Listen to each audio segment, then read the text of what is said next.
Welcome back to online platform. आप सभी को प्रीवियस लेक्चर्स में एमएस वर्ड के बारे में बताया गया। एमएस वर्ड क्या होता है, उसकी विंडो क्या होती है, उस सब के बारे में हमने नॉलेज ली थी प्रीवियस लेक्चर्स में। आज का जो लेक्चर है उसमें हम डिस्कस करेंगे एमएस वर्ड के फीचर्स के बारे में कि एमएस वर्ड में ऐसा क्या है कि हम एमएस वर्ड को यूज़ करते हैं, क्यों प्रयोग में लाया जाता है एमएस वर्ड, तो उसके फीचर्स, उसकी विशेषताएं जो हैं, खूबियां जो हैं, उनके बारे में आज हम डिस्कस करने वाले हैं। तो जो आज का आपका टॉपिक है वो है, यहाँ पे देखें, जो टॉपिक है वो है features of MS word. MS word में कौन कौन से फीचर्स हैं। ठीक है स्टूडेंट, तो फीचर्स के बारे में आज हम जानेंगे इसमें कौन कौन से फीचर्स हैं। तो सबसे जो पहला फीचर है वो आपका है, यहाँ पे आप देखेंगे फर्स्ट जो फीचर है वो है आपका टाइपिंग। क्या है? टाइपिंग। जैसा कि आप सब जानते हैं और हमने प्रीवियस लेक्चर्स में डिस्कस भी करा था कि एमएस वर्ड को टाइपिंग करने के लिए सबसे अधिक यूज किया जाता है। तो जो एमएस वर्ड का जो बेसिक फीचर हम कह सकते हैं, बेसिक फीचर क्या है? टाइपिंग। कि एमएस वर्ड में किसी भी प्रकार के कैरेक्टर को, लेटर को या जो भी आपका वर्ड है उसको कीबोर्ड की सहायता से टाइप किया जा सकता है। ठीक है स्टूडेंट, तो यहाँ पे ये ध्यान रहे, टाइपिंग का मतलब केवल टाइप करना है। उसमें आप क्या कर सकते हैं, कीबोर्ड की हेल्प से या माउस की हेल्प से भी हम इसमें क्या कर सकते हैं, इंस्ट्रक्शन दे सकते हैं। लेकिन जो टाइपिंग होती है वो कीबोर्ड से होती है। ठीक है, तो इसमें आप किसी भी प्रकार के कैरेक्टर को, वर्ड को टाइप कर सकते हो। ये एमएस वर्ड का मेन फीचर है। ठीक है स्टूडेंट, सेकंड जो फीचर है वो है एडिटिंग। नाम पे थोड़ा कॉन्सेंट्रेट करें। मैं जैसे हमेशा कहता आया हूं, नाम पे कॉन्सेंट्रेट करेंगे तो आपको समझ में आ जाएगा कि ये वर्ड क्या कहना चाहता है अपने बारे में, इसका उपयोग क्या है, ये सब कुछ ये वर्ड बता रहा है। देखें, आप देखें इसमें एडिटिंग। एडिटिंग का मतलब क्या है? यहां लिखा है एडिटिंग। एडिटिंग मतलब किसी भी प्रकार की एड जो है, हमारा जो लिखा हुआ टेक्स्ट है, ये जो टाइपिंग की है हमने, उसमें कोई भी चेंज करना है, परिवर्तन करना है, तो वो क्या कहलाती है? एडिटिंग कहलाती है। ठीक है, जो टाइप किए गए टेक्स्ट है, जो टाइप किए गए जो आपके वर्ड्स हैं, लेटर्स हैं, उसमें आवश्यकता के अनुसार परिवर्तन करना एडिटिंग कहलाता है।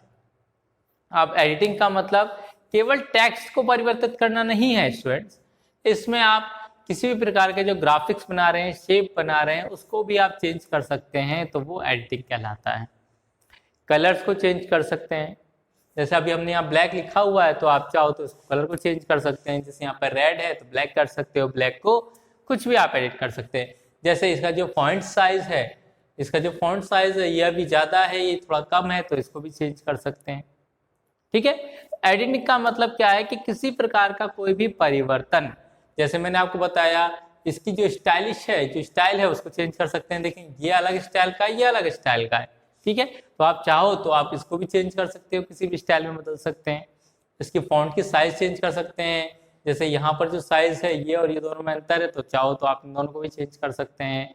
ठीक है, तो एडिटिंग का मतलब है चेंज करना, परिवर्तन करना, किसी भी प्रकार का परिवर्तन जो कि यूजर को रिक्वायर्ड है, वो सब हम किसके द्वारा कर सकते हैं? एडिटिंग के द्वारा कर सकते हैं। और ये जो एडिटिंग है, ये आपका मेनू बार के अंदर एक ऑप्शन आता है एडिट, उसके अंदर आएगा। और इसमें जो ऑप्शन है, जैसे कट, कॉपी, पेस्ट आते हैं, रिडू आता है, अंडू आता है। अब ये कट, कॉपी, पेस्ट क्या है? कट, कॉपी, पेस्ट एडिटिंग का सबसे इंपॉर्टेंट फीचर है। अब ये कट, कॉपी, पेस्ट क्या है? जैसे अगर आपको मान लीजिए ये वाला जो वर्ड है, इसकी एक और कॉपी करनी है या इसको एज इट इज ऐसा ही कहीं और जगह लिखना है, तो हम यूज करेंगे कॉपी और पेस्ट। क्या यूज करेंगे? दो ऑप्शन होते हैं, ये एडिट मेनू के अंदर आते हैं, कॉपी, पेस्ट। यहाँ पे हम करेंगे क्या, लेकिन एडिटिंग करने के लिए क्या करते हैं, माउस पॉइंटर जो है उसको लेके जाया जाता है यहाँ पर, और उस पर ले जाके हम क्या करते हैं, यहाँ से इसको सेलेक्ट करते हैं, और सेलेक्ट करने के बाद इसमें क्या कर सकते हैं, यहाँ से कॉपी का ऑप्शन आता है, इस पर राइट क्लिक करो, कॉपी ऑप्शन आता है, उस कॉपी ऑप्शन पे क्लिक करो, उसके बाद जहाँ पे भी आप इसको लेके जाना चाहते हैं वहां पे क्लिक करें, और वहां पे राइट क्लिक करके पेस्ट ऑप्शन आता है, उस पर क्लिक करें तो वो कॉपी और पेस्ट हो जाएगा। मतलब एक कॉपी यहाँ भी रहेगी और एक कॉपी यहाँ भी रहेगी, वो कॉपी पेस्ट है। कट के पेस्ट क्या होता है, कट का मतलब होता है उस जगह से हटा के अलग जगह पे ले जाना। जैसे अगर मान लीजिए मुझे यहाँ पे ये वर्ड नहीं चाहिए, यहाँ से हटा के मुझे यहाँ चाहिए, तो मैं क्या करूँगा, माउस पॉइंटर ले जाऊँगा, यहाँ से इसको सेलेक्ट करूँगा, सेलेक्ट करने के बाद कट करूँगा, या फिर कीबोर्ड में एक आता है फंक्शन आपका Ctrl+X, वो करेंगे और वो कट हो जाएगा, यहाँ से हट जाएगा, ये क्या होगा, यहाँ से हट जाएगा, और हटने के बाद जहाँ पे आप चाहते हैं वहाँ पे क्लिक करो, क्लिक करने के बाद राइट क्लिक करके पेस्ट कर दो तो वो वहाँ पे पेस्ट हो जाएगा। ये मैं आपको प्रैक्टिकली जब हम क्लास लेंगे उस क्लास में आपको सिखाऊंगा कि कट कॉपी पेस्ट कैसे होता है, ठीक है, एडिटिंग कैसे होती है, टाइपिंग कैसे होती है, ये सब मैं आपको प्रैक्टिकली जो क्लास होगी, हमारी अभी थ्योरेटिकल क्लास चल रही है, इस थ्योरेटिकल क्लास के बाद जब प्रैक्टिकल क्लास लेंगे उस प्रैक्टिकल क्लास में आपको एक एक चीज को एक्सप्लेन करेंगे कि प्रैक्टिकली होता कैसे है ये सब, ठीक है। तो एडिटिंग मतलब समझ में आया, टाइपिंग का मतलब टाइप करना, ठीक है, कीबोर्ड की हेल्प से कुछ भी वर्ड कैरेक्टर लिख रहे हैं तो वो टाइपिंग कहलाएगा, ठीक है। और टाइपिंग करके हम किसी भी प्रकार के डॉक्यूमेंट को बना सकते हैं।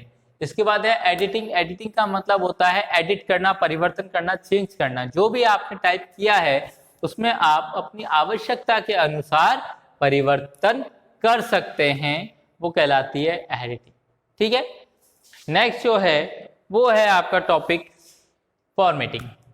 अब आपने एडिट कर लिया, अब फॉर्मेट करना है। फॉर्मेट का मतलब होता है उस जो भी आप डॉक्यूमेंट बना रहे हैं टाइपिंग करने के बाद उसको स्टाइलिश बनाना, उसको इफेक्टिव बनाना, अट्रैक्टिव बनाना, जिससे कि सामने वाला उस डॉक्यूमेंट को देखे तो वो उससे इंटरेक्ट कर सके आसानी से, वो कहलाता है फॉर्मेटिंग, ठीक है स्टूडेंट। फॉर्मेटिंग समझ में आया। फॉर्मेटिंग का मतलब होता है कि किसी भी प्रकार के डॉक्यूमेंट को टाइपिंग के बाद, एडिटिंग करने के बाद स्टाइलिश बनाने की जो प्रक्रिया है वो फॉर्मेटिंग कहलाती है, ठीक है। अब फॉर्मेटिंग में मैंने आपको थोड़ी देर पहले बताया था, ये साइज जो है वो फॉर्मेटिंग के अंदर आता है। आप फॉर्मेट कर सकते हैं, साइज को कन्वर्ट कर सकते हैं, ठीक है, इसको बोल्ड कर सकते हैं, इटैलिक कर सकते हैं, अंडरलाइन कर सकते हैं, ये सब फॉन्ट इसके फॉर्मेटिंग के अंदर आता है, ठीक है। तो फॉर्मेटिंग का मतलब क्या है कि डॉक्यूमेंट को अट्रैक्टिव, इफेक्टिव बनाना, स्टाइलिश बनाना, जिससे कि कोई भी यूजर से बहुत जल्दी इंटरेक्ट हो सके, उसको आसानी से उसको समझा सकें, वो आता है फॉर्मेटिंग के अंदर।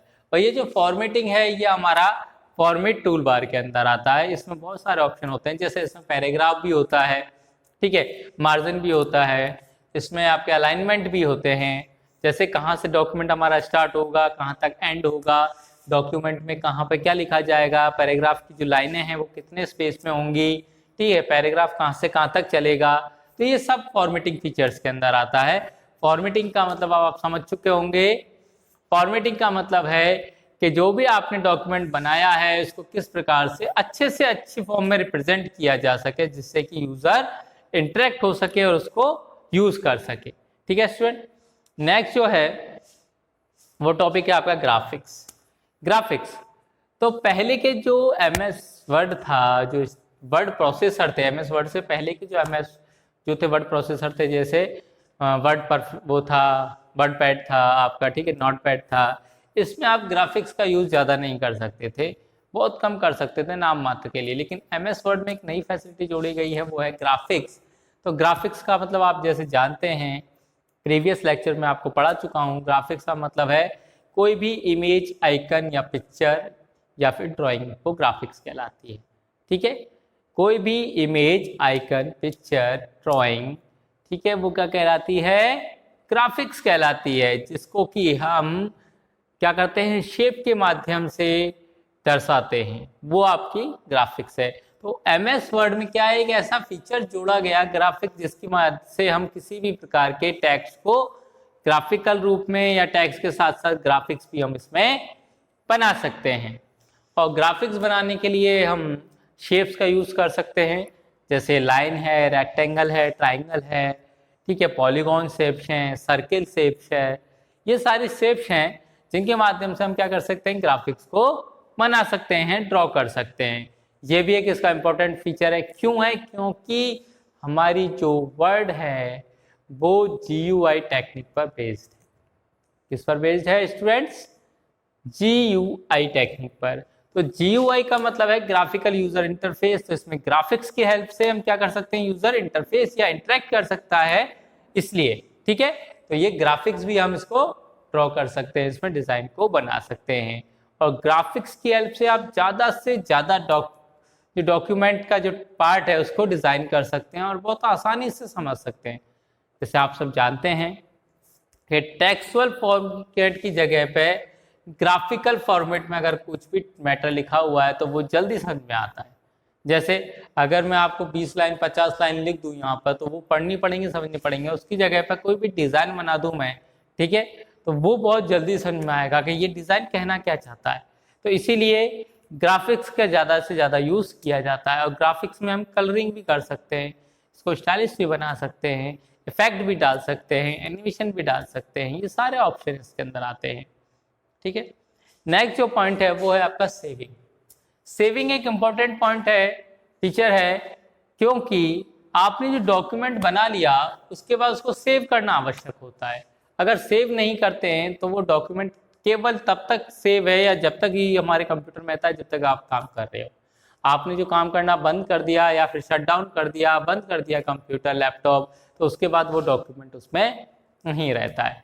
इसीलिए अगर आपको भविष्य में कभी उस डॉक्यूमेंट को यूज करना है, आवश्यकता है उसकी, आपको लगता है ये मुझे जब काम में आएगा, ये इसका हम बाद में यूटिलाइज कर सकते हैं, तो उसके लिए हम क्या कर सकते हैं, उस डॉक्यूमेंट को सेव कर सकते हैं। और ये सेव हमारा जो है ऑप्शन वो मेनू बार के फाइल ऑप्शन में होता है या होम में हो सकता है, जिसमें जाके हम क्या कर सकते हैं, जैसे ही आप उसमें क्लिक करेंगे सेव ऑप्शन पर तो एक विंडो ओपन होती है जिसमें हम उसका नाम और पाथ डिसाइड करते हैं, नाम देते हैं। और नाम हमेशा स्टूडेंट्स ऐसा देना जिससे कि आप उस डॉक्यूमेंट को आसानी से समझ सकें, एक्सेस कर सकें। जैसे अगर मान लीजिए अब मैं बना रहा हूँ वर्ड का एक पीपीटी बना रहा हूँ, तो मैं इसका नाम क्या रखूंगा, MS वर्ड पीपीटी। ठीक है, तो MS वर्ड पीपीटी जब मैं रखूंगा तो वो बहुत जल्दी आपको समझ में आ जाएगा। कभी ढूंढना हो या आवश्यक कभी आपको यूज करना हो तो वो आप देख सकते हैं MS वर्ड। ठीक है, तो नाम ऐसा होना चाहिए, यूनिक होना चाहिए, जिससे कि हम उसको आसानी से बाद में एक्सेस कर सकें। और एक बात और विशेष बात है, उसको ध्यान रखें कि जब सेव करते हैं, जब हम इसको सेव करेंगे तो सेव करने के लिए हमारे पास कुछ ऑप्शन हैं जिनके माध्यम से हम इसको सेव कर सकते हैं MS वर्ड के डॉक्यूमेंट को। तो मैं आपको एक बार उस स्लाइड पे ले जाना चाहता हूं कि आप किस प्रकार से इसको सेव करेंगे MS वर्ड के डॉक्यूमेंट्स को। ठीक है, तो ये आपकी एक स्लाइड है जिसमें हम देखते हैं कि file formatting of MS word है कि वर्ड में जब भी आप डॉक्यूमेंट बनाएंगे तो उसको सेव कैसे करेंगे। ठीक है, सेव करने के लिए ये कुछ एक्सटेंशन है, इसके क्या है, एक्सटेंशन हम इसे कहते हैं कि इन एक्सटेंशन के द्वारा हम उसको सेव कर सकते हैं। और सेव करने के लिए देखें, सबसे पहला जो एक्सटेंशन है जो सबसे ज्यादा यूज किया जाता है वो है .doc। क्या है, .doc। और .doc के जब भी आप लिखेंगे किसी भी आपका फाइल नेम के बाद, तो उसका मतलब यह है कि आप लेजेंसी वर्ड डॉक्यूमेंट को आप सेव कर रहे हैं। मतलब जो उसका फॉर्मेट है वो कौन सा है, वर्ड डॉक्यूमेंट आपका फॉर्मेट है। ये बेसिक होता है। अगर आप कुछ भी एक्सटेंशन नहीं देते हैं वर्ड में तो बाय डिफॉल्ट .doc में ही जाके हमारा जो भी डाटा है, जो भी डॉक्यूमेंट है वो सेव होता है। ठीक है, मतलब ये बाय डिफॉल्ट हमारा एक्सटेंशन है। जैसे ही आप कोई भी नाम देते हैं तो अगर आप इसको .doc लगाएंगे तो इसमें होगा ही, अगर नहीं लगाते हैं तो बाय डिफॉल्ट भी किसमें होता है, .doc में। अगर आपको किसी अदर फॉर्मेट में सेव करना होता है तो उनके फॉर्मेट के नाम हमको उस फाइल के नाम के साथ या डॉक्यूमेंट के नाम के साथ देना पड़ता है। तो स्टूडेंट समझ में आया, पहला जो बाय डिफॉल्ट है वो क्या है, .doc लेजेंसी वर्ड डॉक्यूमेंट के लिए। ठीक है, सेकंड जो है वो है .dot। यहाँ पे C था, यहाँ T है, इस ध्यान रखना। तो थोड़ा सा ही डिफरेंस है, क्या है, यहाँ पे भी देखें सेम है, केवल डॉक्यूमेंट और टेम्पलेट का डिफरेंस है। DOC मतलब डॉक्यूमेंट, ठीक है, और यहाँ पर टेम्पलेट्स हैं। तो .dot जब भी आप कोई टेम्पलेट बनाते हैं तो उसको किससे सेव करेंगे? .dot। ठीक है। नेक्स्ट, अब अगर आप वर्ड डॉक्यूमेंट का बैकअप लेना चाहते हैं, कोई रिकवरी फाइल बनाना चाहते हैं, तो आप उसको सेव करेंगे .wbk से। .wbk से आप सेव करेंगे, लेजेंसी वर्ड डॉक्यूमेंट बैकअप फाइल। अब इससे क्या होगा कि जो भी आप डॉक्यूमेंट बना रहे हैं उसकी एक बैकअप फाइल बन जाएगी। जब भी आपको जरूरत होगी आप उस बैकअप फाइल को ओपन करके यूज कर सकते हैं। ठीक है स्टूडेंट। नेक्स्ट जो है वो है हमारा .docx। अब जो भी विंडोज आ रही हैं, जो भी आपके वर्ड सॉफ्टवेयर आ रहे हैं अब, ठीक है, वो हमारी XML बेस्ड होती हैं। ठीक है, किस पे बेस्ड होती हैं? XML बेस्ड होती हैं। तो जो XP था, वर्ड XP था, 2005 था, ठीक है, उससे पहले केवल हम जो सेव करते थे वो DOC पे करते थे। लेकिन जो करंट है वर्ड 2010 और 13 और अब 16 तक, ये हम सेव करते हैं .doc नाम से, X नाम से, DOCX नाम से। ठीक है, जो अब एक्सटेंशन लगाते हैं वो कौन सा लगाते हैं स्टूडेंट? DOCX नाम से। ठीक है, तो इसका क्या मतलब है?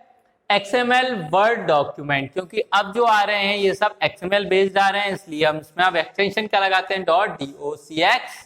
तो ये क्या है? ये XML के वर्ड डॉक्यूमेंट को सेव करने के काम में आता है। ठीक है। नेक्स्ट है .dotx। जैसे यहाँ पे था .doc या .dot, ऐसे यहाँ पे आप क्या लगा दिया? X लगा दिया। तो जैसे ही X लगा दिया इसका मतलब क्या होगा? XML वर्ड टेम्पलेट्स को सेव करने के लिए एक्सटेंशन काम में लिया जाएगा। किसको काम में लिया जाएगा? XML वर्ड टेम्पलेट्स को सेव करने के लिए .docx एक्सटेंशन काम में लिया जाता है। नेक्स्ट है .docb। .docb। अब ये क्या है? ये आपकी, अगर आप कोई बाइनरी फाइल बना रहे हो, क्या बना रहे हैं? Binary file. बाइनरी फाइल मतलब नंबर सिस्टम की फाइल बना रहे हैं 0-1 वाली, तो उस फाइल को सेव करने के लिए हम क्या लगाते हैं? .docb, मतलब बाइनरी का डॉक्यूमेंट बना रहे हैं। तो XML वर्ड बाइनरी डॉक्यूमेंट जब हम बनाते हैं तो उसके लिए हम कौन सा स्टूडेंट सेव जो एक्सटेंशन है वो यूज में लेते हैं? DOCB। तो स्टूडेंट्स, ये जब भी आप कोई डॉक्यूमेंट या फाइल सेव कर रहे हैं, वर्ड में जो डॉक्यूमेंट सेव कर रहे हैं उनको सेव करने के लिए कुछ एक्सटेंशन है .doc, .dot, .wbk, .wdocx, .dotx and .docb। तो ये कुछ एक्सटेंशन हैं जिनके माध्यम से हम डॉक्यूमेंट्स को सेव कर सकते हैं वर्ड में बनाने के बाद। ठीक है, और मैंने आपको बताया कि पहले जो आ रहे थे वर्ड के, जो हमारे आ रहे थे, ठीक है, जितने भी एप्लीकेशंस, प्रोग्राम या सॉफ्टवेयर थे उनमें बाय डिफॉल्ट DOC था, लेकिन अब जो आ रहे हैं उनमें DOCX आता है। तो कई बार ये कंपटीशन में भी पूछा जाता है क्वेश्चन कि प्रेजेंट टाइम के डॉक्यूमेंट को सेव करने के लिए कौन सा एक्सटेंशन यूज किया जाता है, तो उसमें ये भी दिया जाएगा, ये भी दिया जाएगा। ठीक है, तो कंफ्यूज ना होना। अभी जो आ रहे हैं वो DOCX है और पहले जो आते थे वो DOC था। ठीक है, तो समझ में आया स्टूडेंट? ये आपके सेविंग ऑप्शन थे कि किस प्रकार से हम उसको सेव कर सकते हैं डॉक्यूमेंट को। अब वापस हम चलते हैं हमारे पुराने उस पे, तो यहाँ पे हम पढ़ रहे थे सेविंग। ठीक है, अब आता है नेक्स्ट ऑप्शन है प्रिंटिंग। तो आप सभी जानते हैं प्रिंटिंग का क्या होता है। प्रिंटिंग का मतलब होता है जो डॉक्यूमेंट आपने बनाया है MS वर्ड के अंदर उसको प्रिंट करना, और प्रिंट करने के लिए यूज किया जाता है प्रिंटर, और प्रिंटर की हेल्प से हम जो वर्ड डॉक्यूमेंट बनाया है उसको प्रिंट कर सकते हैं पेपर पर। तो ये जो ऑप्शन है प्रिंटिंग, इसका अर्थ क्या है कि MS वर्ड में बनाए गए डॉक्यूमेंट को पेपर पर प्रिंट करने के लिए प्रिंटिंग ऑप्शन का यूज लिया जाता है। और ये जो प्रिंटिंग ऑप्शन है ये आता है आपका फाइल मेनू में। किसमें आता है? फाइल मेनू में। ये जैसे ही आप प्रिंट ऑप्शन दबाएंगे तो आपका जो डॉक्यूमेंट है वो पेपर पर प्रिंटर की हेल्प से प्रिंट हो जाएगा। अब इसमें आपके कुछ ऑप्शन और आते हैं प्रिंट निकालते हैं जब, एक तो आता है प्रिंट, एक आता है प्रिंट प्रीव्यू। ठीक है, प्रिंट प्रीव्यू। अगर आप डायरेक्ट प्रिंट दबा देते हैं तो आपका जो डॉक्यूमेंट है वो डायरेक्टली प्रिंट हो जाएगा। ठीक है, उसमें भी जब प्रिंट दबाते हैं तो एक डायलॉग बॉक्स ओपन आता है, तो वो पूछता है कि आपका जो पेज है वो किस साइज में हो, लैंडस्केप हो या पोर्ट्रेट हो। लैंडस्केप का मतलब होता है इस तरह से आपका हॉरिजॉन्टली होगा, और पोर्ट्रेट का मतलब होता है वर्टिकली होगा। ठीक है, वो आप सेट कर सकते हो। उसके मार्जिन को आप सेट कर सकते हो, कितना आपका मार्जिन छोड़ना है, टॉप में, बॉटम में, लेफ्ट में, राइट में, कितना छोड़ना है वो आप सेट कर सकते हो। पेजेस के नंबर सेट कर सकते हैं कि पेज हमारा जैसे बाय डिफॉल्ट होता है ऑल पेजेस पर, ठीक है, कि सारे के सारे पेज आपके प्रिंट हो जाएंगे। अगर आपको करंट पेज निकालना है तो आप क्या करेंगे, ऑल पेज की जगह पेज सेटअप पे जाके पेज को करंट पेज कर देंगे और उसके पेज नंबर को लिख देंगे, जो भी आपको पेज नंबर प्रिंट करना है। ठीक है, एक ऑप्शन आता है प्रिंटर, कि आपके पास मान लीजिए 2 प्रिंटर लगे हुए हैं, तो कौन से प्रिंटर से आप उसको प्रिंट आउट निकालना चाहते हैं तो वो आप इसमें सेट कर सकते हैं। ठीक है, और फिर उस आप जैसे ही ओके बटन दबाएंगे, और एक ऑप्शन और आता है कॉपी, कि कितनी कॉपी आपको करनी है, 1 कॉपी करनी है, 2, 3, 4, तो जितनी आपको कॉपी करनी है उसमें एंटर कर देंगे, उतनी ही आपकी कॉपी प्रिंट हो जाएंगी। ठीक है, ये तो था प्रिंट ऑप्शन। इसके बाद था प्रिंट प्रीव्यू। मैंने आपको बताया प्रिंट प्रीव्यू का मतलब होता है कि जो डॉक्यूमेंट आपने बनाया है उसकी एक कॉपी दिखाई जाती है कि प्रिंटिंग के बाद ये कैसा प्रिंट होके आएगा हमारे पास, प्रिंटिंग करने के बाद कैसा प्रिंट होके आएगा। तो आप उसमें देख के आपके डॉक्यूमेंट का जो पोर्शन है उसको देख सकते हैं कि ये किस तरह से प्रिंट होगा। इसमें अगर आपको छोटा या बड़ा करना है कुछ, या उसके मार्जिन को सेट करना है, तो उसके बाद उसमें जाके सेटअप में जाके सेट कर सकते हैं। इस प्रिंट प्रीव्यू का ये फायदा होता है कि आपको पता चल जाता है कि जो हमने डॉक्यूमेंट बनाया है वो कितने पेजेस में आ रहा है, उसका मार्जिन कितना आ रहा है, ठीक है, कैसा प्रिंट होगा, वो सब पता चल जाता है। तो ये ऑप्शन भी इंपॉर्टेंट है आपका प्रिंटिंग। समझ में आया स्टूडेंट, प्रिंटिंग क्या है, कैसे की जाती है। नेक्स्ट जो टॉपिक है वो है आपका header and footer. Header and footer, नाम पे ध्यान दें, हेडर फुटर। हेडर मतलब हेड टॉप पर, फुटर मतलब फुट पैर नीचे। ठीक है, तो हेडर और फुटर ये एक ऐसे फीचर हैं एमएस वर्ड के जिसमें आप हर पेज पे लिखने की बजाय एक बार आपने अगर इसमें जैसे आप क्लिक करेंगे तो हेडर फुटर का एक डायलॉग बॉक्स खुलेगा, उसमें आप लिख देंगे कोई वर्ड। तो जैसे ही आप हेडर फुटर में करेंगे तो हेडर का मतलब टॉप पर, तो हर पेज पे आपको ना लिखना पड़े उसकी जगह हम क्या करते हैं, हेडर ऑन करते हैं, उसमें वो टेक्स्ट लिख देते हैं, तो वो हर पेज पे अपने आप ऑटोमेटिकली डिस्प्ले होने लग जाता है। ठीक है, फुटर भी ऐसा है, इसमें आप सेव कर देते हैं या कुछ टेक्स्ट लिख देते हैं तो वो नीचे आपके लिखना स्टार्ट हो जाता है, हमेशा ऑटोमेटिकली आ जाता है।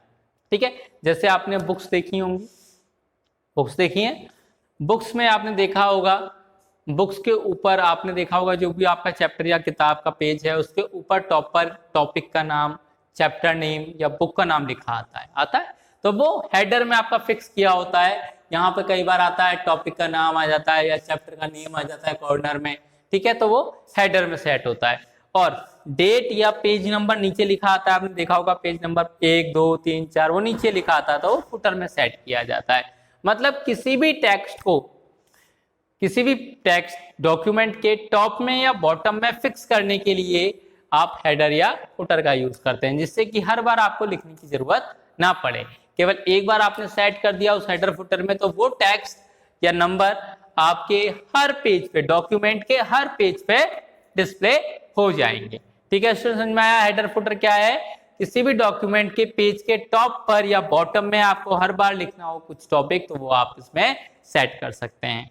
ठीक है, नेक्स्ट है find and replace. Find and replace का मतलब होता है कि आपने एक डॉक्यूमेंट बनाया है, उस डॉक्यूमेंट में कोई वर्ड है जो आपको सर्च करना है। जैसे आपने मान लीजिए 50 पेज का एक डॉक्यूमेंट बनाया है, ठीक है, अब उसमें कोई एक पर्टिकुलर वर्ड आपको सर्च करना है। ठीक है, अब या तो एक ऑप्शन है कि आप प्रत्येक लाइन को पढ़ो, एक एक लाइन को पढ़ो 50 पेज तक की, फिर आप उसमें ढूंढो, या एक शॉर्टकट ऑप्शन जो होता है वो ये है कि फाइंड में जाओ, ये आपके मेनू बार में मिल जाएगा, फाइंड में जाओ, एक डायलॉग बॉक्स ओपन होगा, उस डायलॉग बॉक्स में आप उस वर्ड को लिख दें। उस वर्ड को लिख दें। तो वो वर्ड लिखने के बाद जैसे आप ओके पे क्लिक करेंगे तो वो वर्ड डॉक्यूमेंट के जिस भी पेज पे होगा उस जगह पे जाके डायरेक्ट शो हो जाएगा। ठीक है, वहां पे आपके कर्सर को पहुंचा देगा और वहां पे ब्लिंक करने लगेगा कि ये वर्ड आपका ये रहा। तो इसमें समझ में आया, किसी भी पर्टिकुलर वर्ड को ढूंढने के लिए, सर्च करने के लिए हम फाइंड ऑप्शन का यूज करते हैं। इसके साथ आता है रिप्लेस। ठीक है, अगर हमको किसी वर्ड के स्थान पर जो आपने पहले टाइप कर दिया उसके आप सोच रहे हैं कि ये किसकी जगह हम ये वर्ड लिख सकते हैं, तो आप उस वर्ड के स्थान पर आप दूसरा वर्ड चेंज कर सकते हो। चेंज करने के लिए हम लेते हैं रिप्लेस ऑप्शन का यूज। अब ये कैसे होगा, पहले जो फाइंड एंड रिप्लेस की जो विंडो है वो ओपन होगी। जैसे आप क्लिक करेंगे, जो भी आप चेंज करना चाहते हो तो फाइंड में डाल दें, वो वर्ड आपको ढूंढ के बता देगा। और जो नया वर्ड आप उसमें चाहते हैं वो डाल दें रिप्लेस के अंदर। उस विंडो में एक साथ आता है फाइंड एंड रिप्लेस। ठीक है, फाइंड एंड रिप्लेस, जैसे आपने जो वर्ड चेंज करना चाहते हैं वो फाइंड में डाल दें और जो नया वर्ड लिखना चाहते हैं वो रिप्लेस में डाल दें। जैसे ही ओके करेंगे तो क्या होगा, उस वर्ड के स्थान पर वो नया वर्ड लिख जाएगा, टाइप हो जाएगा। ठीक है, इसमें दो ऑप्शन आते हैं, एक तो आता है केवल रिप्लेस, तो केवल एक बार रिप्लेस होगा। अगर मान लीजिए आपने 50 पेज का एक डॉक्यूमेंट है, उसमें आपने लगभग हर पेज को वर्ड यूज कर रखा है, अब आप उसको बार बार या तो एक बार बार चेंज करो लिख के, या फिर एक ऑप्शन आता है रिप्लेस ऑल। रिप्लेस ऑल, जैसे ही आप रिप्लेस ऑल करेंगे तो वर्ड के डॉक्यूमेंट में जहां भी वो वर्ड होगा उस हर वर्ड पर वो नया वर्ड क्या हो जाएगा, ओवरराइट हो जाएगा, रिप्लेस हो जाएगा। तो समझ में आया आपको, फाइंड एंड रिप्लेस मतलब किसी भी वर्ड को ढूंढकर चेंज करना है तो हम क्या कर सकते हैं, फाइंड एंड रिप्लेस ऑप्शन का यूज कर सकते हैं। नेक्स्ट है आपका स्पेलिंग चेक। ये एक इंपॉर्टेंट फीचर है स्टूडेंट्स, स्पेलिंग चेक। इसका मतलब क्या है, किसी भी प्रकार की जो आप टेक्स्ट लिख रहे हैं इसकी स्पेलिंग को चेक करने के काम में आता है। ठीक है, जैसे मान लो मैंने टाइपिंग लिखा, एडिटिंग लिखा, फॉर्मेटिंग लिखा, तो एमएस वर्ड में एक प्री डिफाइंड लाइब्रेरी है, उसमें कुछ वर्ड पहले से सेट कर दिए गए हैं। ठीक है, जो कि अगर आप टाइपिंग करते हो और आपकी कोई स्पेलिंग गलत हो जाती है तो वो उस लाइब्रेरी के अकॉर्डिंग उस स्पेलिंग को सही कर सकते हैं। तो कैसे होगा, मान लीजिए मैंने कोई यहाँ पे हेडर की स्पेलिंग गलत लिख दी, तो इसके नीचे एक लाइन आ जाएगी, आ जाएगी एक लाइन आ जाएगी, जिससे आपको पता चल जाएगा कि ये मेरी जो स्पेलिंग है वो गलत है। ठीक है, अब आप क्या कर सकते हो कि या तो आप नॉर्मली इसकी स्पेलिंग खुद टाइपिंग करके चेंज कर दो, या फिर अगर आपको नहीं आती है या फिर आपको समझ में नहीं आ रहा है तो आप क्या करो, इस पर माउस का राइट क्लिक करो, राइट क्लिक करने पे एक लिस्ट खुलती है और जो आपकी लाइब्रेरी में जो स्पेलिंग्स डाल रखी हैं वो उसकी एक लिस्ट खुल जाएगी। अब आपको जो भी आपको लगता है कि ये इसकी जगह पे ये सुटेबल है स्पेलिंग, तो उस पर क्लिक कर दें और वो आपकी जो स्पेलिंग है वो करेक्ट हो जाएगी। समझ में आया स्टूडेंट? स्पेलिंग चेक का मतलब जो आप डॉक्यूमेंट में लिख रहे हो तो उस वर्ड के डॉक्यूमेंट में या वर्ड में एक प्री डिफाइंड लाइब्रेरी होती है, उस लाइब्रेरी के अकॉर्डिंग आप उस स्पेलिंग को चेक करके करेक्ट कर सकते हैं। ठीक है स्टूडेंट, तो ये कुछ फीचर्स मैंने आपको आज बताए, कुछ और फीचर हैं जो हम अगली क्लास में पढ़ेंगे। आज की क्लास में जैसे मैंने बताया आपको typing, editing, formatting, graphics, saving, printing, header, footer, find, replace and spell check. ठीक है, तो ये कुछ फीचर्स है जो एमएस वर्ड में है, जिनकी हेल्प से हम बहुत आसानी से किसी भी प्रकार के डॉक्यूमेंट को बना सकते हैं। अभी कुछ और आपके फीचर्स बचे हुए हैं जो हम नेक्स्ट क्लास में पढ़ेंगे, देखेंगे कि किस प्रकार से हम इसमें और भी फीचर्स का यूज करके आसानी से डॉक्यूमेंट बना सकते हैं।